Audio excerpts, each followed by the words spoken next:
Yeah, thanks, Karen. What I'll be talking today about is contained in my new book, Cannabis Crashes. Looking in the literature, found that there's many myths about cannabis and what it can and cannot do, and some truths. One of the truths is cannabis does impair performance at some level. Anyway, as Karen's already done my first slide, so I'll move on to the second one, which is with screening test, and it's calibrated at 25 nanograms of cannabinoid. So in cannabis includes about 400 different compounds. And what these immunoassay tests do is they pick up different cannabinoids and they all add up to 25 nanograms. So that's not to be confused with a blood test, which looks at just THC. The next component, which is down here,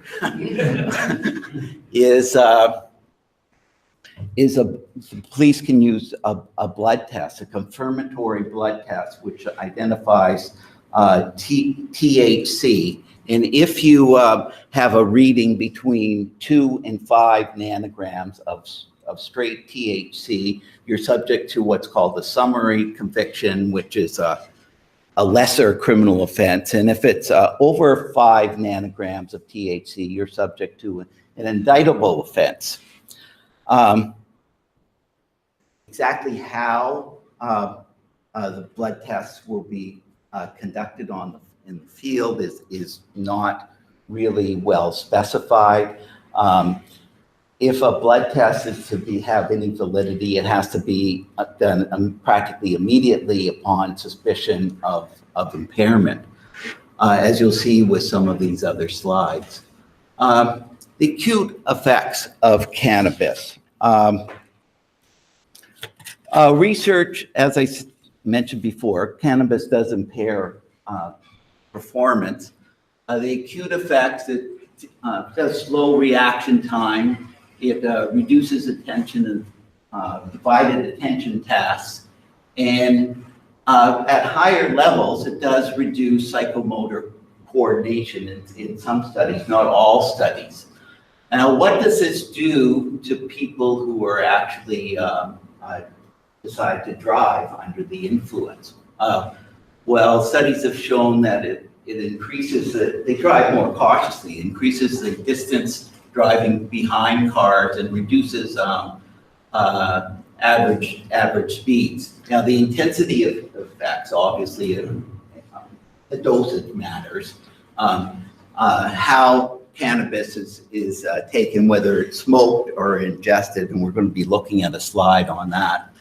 And how often a person has used cannabis. So frequent users are able to compensate a lot better. These are some findings from a study that I did a few years ago when I asked people in treatment for cannabis use disorders and other problems. When they drive under the influence of cannabis, how do they drive? Close to 40% said they drive more cautiously, and close to 30% said they drive normally. 2.4% said they drive more recklessly. Now, when we asked about cocaine, the race and reckless driving increased quite dramatically, and the cautiousness went quite down. So cannabis tends to be a bit of a harm avoidance type of drug. When people are under the influence, they know it better than they know they're under the influence of alcohol, which is, incidentally, is by far the worst drug out there in terms of traffic crashes. Now, this is a study where we looked at THC levels in the green compared to subjective reports by subjects of how high they felt. And as you can see, in the first hour, when people are subject to the highest, their THC levels are over 20 nanograms, which so if somebody has over 20 nanograms of THC in their blood, you can, I think we can say with a great deal of confidence that they're under the influence. But this area in here is kind of like error. We would ideally like the THC to mirror the high perfectly, and this is subjective high, which we don't know how it relates to actual performance. Incidentally, these subjects use 69 milligrams of THC. They smoke THC. Milligrams, I would say in my book, I'm saying a standard dosage should be 10 milligrams of, for lack of any better ideas. It shouldn't be expressed in percent THC. That's for sure, because the amount consumed depends on the potency by the amount that the weight that is actually used. So 69 nanograms, that's a pretty high dose for smoking cannabis. You compare this slide here with ingesting cannabis, which was another study. This is looking over time after ingesting 45 milligrams of cannabis, so less, but they're ingesting it all. And they're reporting they're much higher at their peak, and the high lasts a lot longer. Here we have THC, which doesn't spike nearly as high. And then we have this other metabolite called hydroxy-THC. So when people use cannabis, the THC is actually metabolized in the liver and turned into one metabolite, which is actually considered very psychoactive in itself, is hydroxy-THC. And it spikes a lot higher when eaten than smoked cannabis. How are we doing for time? Okay. One of the limitations of these slides, so I'll just go back. This is the first one, smoking cannabis and eating cannabis. So I'm trying to put them side by side. I had to adapt the data a little bit to visualize the differences. These are all based on averages of all the subjects. Now, one of the big problems or limitations with cannabis research is that there's a great deal of variability between people and how cannabis affects them.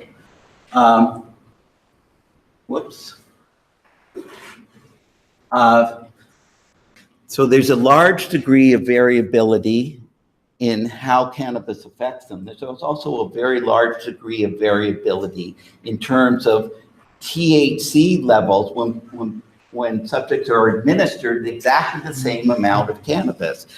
And this variation has not been taken into account very well in the studies. And you saw the previous slides looking at, these were the averages. So you could see at about 5 nanograms is about you know, it could be 3 hours, 4 hours, 5 hours. There has been a study of a daily cannabis user who had a THC blood level of 3.7 nanograms after 6 days of abstinence in a clinical setting.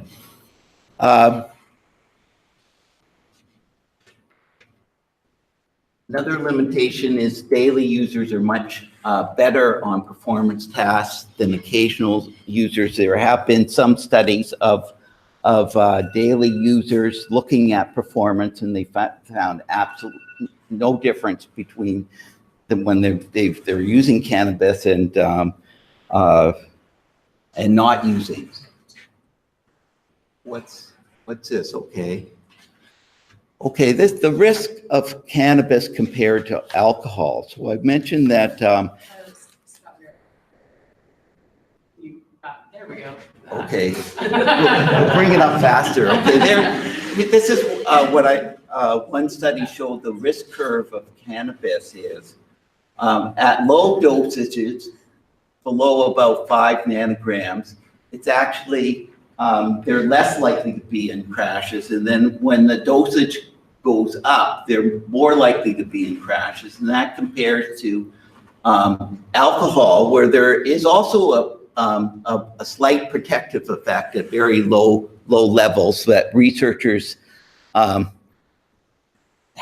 tried to explain, but not satisfactorily to my liking. But I think when people have small amounts, they kind of compensate for it, and they drive more cautiously. 2.2 to 5 nanograms THC in the whole blood is not associated with an increased risk.